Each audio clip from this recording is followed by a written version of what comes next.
మరొక మాట మీతో చెప్పాలని ఆశపడుతున్న పరిశుద్ధ గ్రంథంలో నుండి లూకా సువార్త 12వ అధ్యాయం 47వ వచనం. తన యజమానుని చిత్తం ఎరిగియుండియు సిద్ధపడక, తన యజమానుని చిత్తం ఎరిగియు, ఆయన తన యజమానుని చిత్తం ఎరిగియు, తన యజమానుని చిత్తం ఎరిగియు సిద్ధపడక ఆ చిత్తము చొప్పున జరిగింపకుండు, ఆ చిత్తము చొప్పున జరిగింపకుండు చిత్తమెరిగియు, యజమానుని చిత్తమెరిగియు ఆ చిత్తము చొప్పున జరిగింపక ఉండు దాసునికి అనేక దెబ్బలు తగులుతాయి. నేను అనలా, దేవుడు అన్నాడు. ఉందా బైబిల్లో? యజమానుని మాట్లాడండి. యజమానుని చిత్తమెరిగి ఉండియు అతని చిత్తము చొప్పున జరిగింపక ఉండు చిత్తమెరిగియు ఆ చిత్తము చొప్పున జరిగింపక ఉండు వానికి దేవుడట దెబ్బల మీద దెబ్బలు కొడతాడట. మరి దేవుని దెబ్బలు తింటాక నువ్వు రెడీగా ఉంటే ఏం చేయొద్దు. చిత్తమెరిగియు అది జరిగించకపోతే, అది చెయ్యకపోతే దెబ్బలు తగులుతాయి అంట. దేవుడి దెబ్బలు కొడితే ఎట్టుంటాయో ఎవడైనా తిన్నారా? తింటామన్న వాళ్ళు చేయొద్దండి.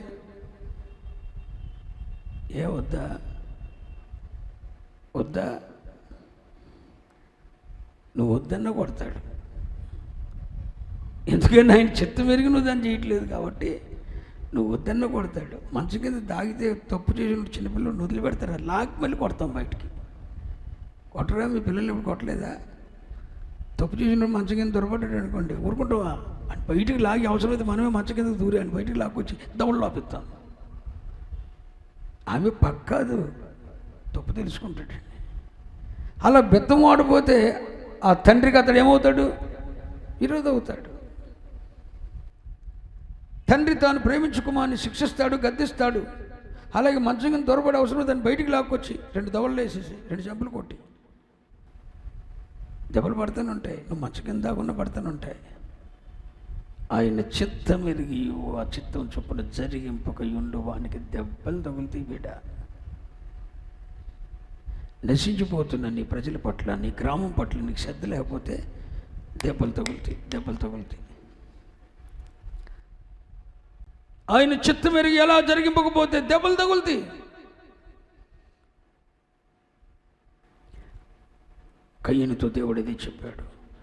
ఆడివుడు అర్పించిన బలి నేను స్వీకరించానని నా మీద పడి ఎడుతువారు బాబు. నువ్వు నా అన్న నేను ఇద్దరు మందిరానికి వచ్చావు. నా అన్న బలిపీఠం కట్టాడు, నేను కట్టాను.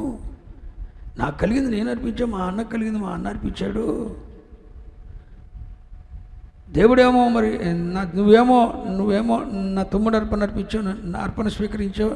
నా తమ్ముడిని లక్ష్య పెట్టి నన్ను లక్ష్య పెట్టలేదని నా మీద పడి ఎడుతావు ఎందుకు?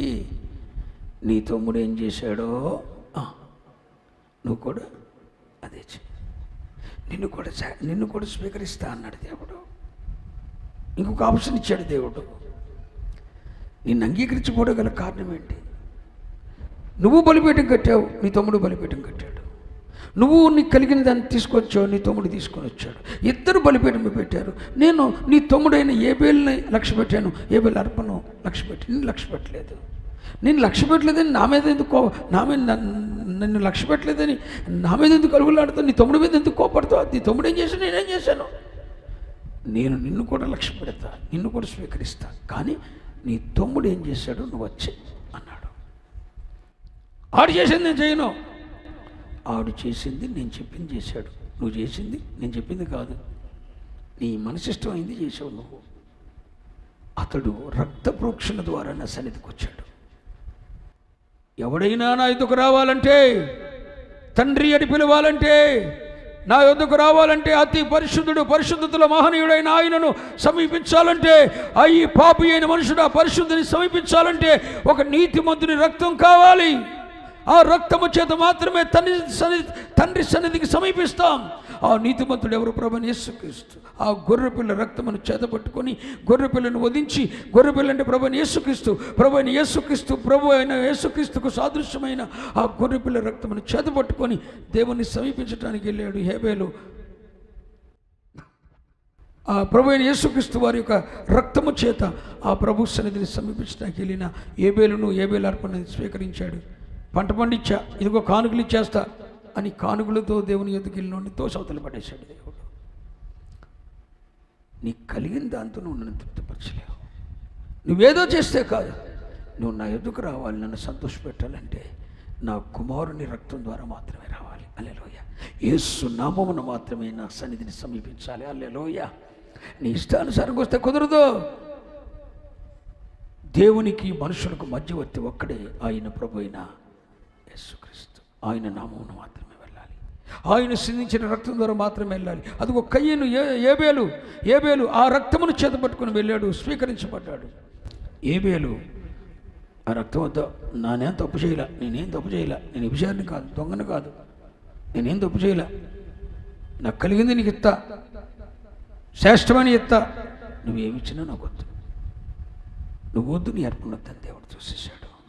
అప్పుడు దేవుని మీద కోప్పడ్డాడు, కయ్యను మీద ద్వేషం పెంచుకున్నాడు, ఏబేలు మీద ద్వేషం పెంచుకున్నాడు, దేవుని మీద కోప్పడ్డాడు. అప్పుడు దేవుడు అన్నాడు, సత్క్రియ చెయ్యని ఎడల వాకిట పాపం కొంచెం, ఇప్పుడైనా నువ్వు సత్క్రియ చేసిన ఎడల ఇప్పుడు నిన్ను కూడా అంగీకరిస్తా అన్నాడు. నేను చేయను అన్నాడు. సౌతర పడేశాడండి. ఏదేనిలో నుండి దేవుని సన్నిధి నుండి కయ్యను వెలివేశాడండి దేవుడు. దేశదేవరైపోయాడు. నీకు సావు రాదన్నాడు. నిన్ను ఇప్పుడు చంపాడు అనుకో, ఆడి బతుకట్ట అవుద్ది అన్నాడు. కయ్యను ఆఖరికి ఎట్ట బతికాడు తెలుసా? జీవితకాలం నన్ను ఎవడన్నా చంపంటారు, నాకు సావు కావాలి, నాకు సావు ఎవడన్నా అడుగుతాడండి? సావు కోసం అరుళ్ళు చాసి చచ్చిపోయాడు ఎవడరంటే కయ్యను.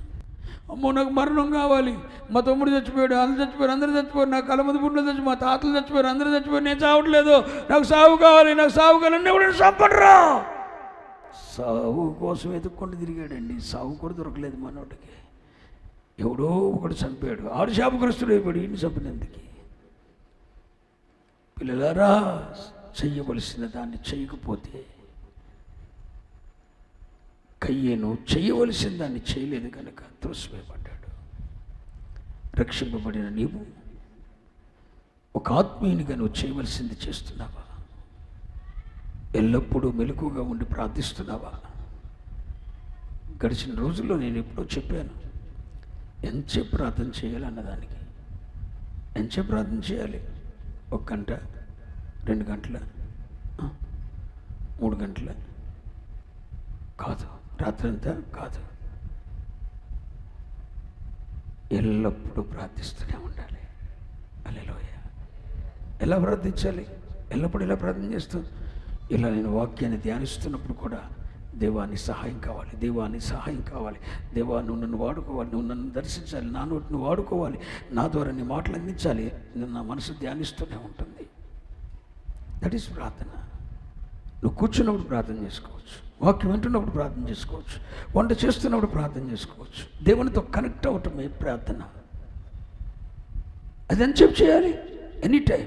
నువ్వు ఒక మనిషితో మాట్లాడుతున్నప్పుడు ప్రార్థించవచ్చు, నీ డ్యూటీ నువ్వు చేసుకుంటున్నప్పుడు ప్రార్థన చేయొచ్చు, నువ్వు పండుకున్నా, లేచినా, నిలబడినా, ఇతరులతో నువ్వు కలుసుకున్నా ప్రార్థన చేసుకో. ప్రత్యేకించి ఆయనతో మాత్రమే సహవాసం చేయాలనుకున్నప్పుడు ఏకాంతంగా వెళ్ళిపో. ఇంకా నా మధ్యలో ఎవరు ఉండకూడదు అనుకున్నప్పుడు, ఆయన్ని నువ్వు కలుసుకోవాలనుకున్నప్పుడు, డైరెక్ట్గా ఆయన నువ్వు మాత్రం ఉండాలనుకున్నప్పుడు మధ్యలో ఏది ఉండనివ్వకండి. అది నీ సెల్ ఫోన్ కూడా ఉండకూడదు, నీ వస్తువు కూడా ఉండకూడదు. అప్పుడు నువ్వు వాడాలనుకున్నవి ఏమి నీ అందుబాటులో ఉండకూడదు. దేవుడు నీకు మాత్రమే సమీపంగా ఉండాలి. నీ సెల్ ఫోన్ నీకు అందుబాటులో ఉండకూడదు. ప్రతిదీ దూరం పెట్టేసి ఆయన ఒక్కడితో నువ్వు సమీపించగలిగితే ఆయన నిన్ను మీట్ అవుతాడు. వ్యక్తిగతంగా ఆయన కలుసుకుంటావు. ఒక ఆత్మీయునిగా మనం నువ్వు చేయాల్సింది చేయకపోవడం పాపం కదా. ఈ షో వెళ్ళ దేవుడు నీతో మాట్లాడుతున్నాడు. ఎంతకాలం ఒక ఆత్మీయురాలవైండి, ఒక ఆత్మీయుడు వండి చేయవలసినది చేయకుండా బ్రతుకుతావు. నిజమైన భక్తి అది లోకమానిల్యమంటకుండా మనం కాపాడుకోవడం. నిజమైన భక్తి ఏది?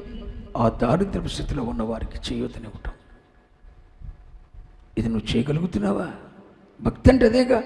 లోకమాన్యులు వండకుండా మనం కాపాడుకోవటం ఒకటైతే, రెండవది నీ అవసరం ఉన్న వాళ్ళకి నువ్వు సహాయం చేయాలి. నీ వల్లైనంత వరకు మేలు పొందదగిన వారికి నీ సహాయం చేయాలి. దారిద్ర్య స్థితిలో ఉన్నవారికి, దరిద్రులకు, దిక్కులేని వారికి, అన్ని ఉన్నవారు కాదండి, దిక్కులేని వారికి నువ్వు సహాయం చేయాలి. నువ్వు చేయగలుగుతున్నావా? అనాథులను, ఎవ్వరూ లేని విధవరాండ్రను పరామర్శించాలి. ఇల్లు వాకిలు లేని విధవరాండ్రు ఉంటారు, ఎవరు పట్టించుకుని వారు ఉంటారు, వారిని పరామర్శించాలి. చేయగలుగుతున్నావా? ప్రభువైన యేసుక్రీస్తుని రక్షకునికి అంగీకరించిన తర్వాత ఖచ్చితంగా రక్షణార్థమైన బాప్తిసం పొందాలి. నువ్వు పొందగలుగుతున్నావా? బల తీసుకున్న వారు ఖచ్చితంగా ప్రభు వల్ల ఆచరించాలి. ప్రభు వల్ల ఆచరించేవాడు ఎవరైనా కావచ్చు, వాక్యానుసారమైన ముంపుడు బాప్తిసం పొందిన వారు మాత్రమే ప్రభు వల్ల ఆచరించాలి. వాక్యానుసారమైన బాప్తిసం పొందిన వాళ్ళు ప్రభు వల్లలో చేయగలపకూడదు. అది పాపం. మరి చేయగలుగుతున్నామా? ఇవన్నీ పాపం కాదా?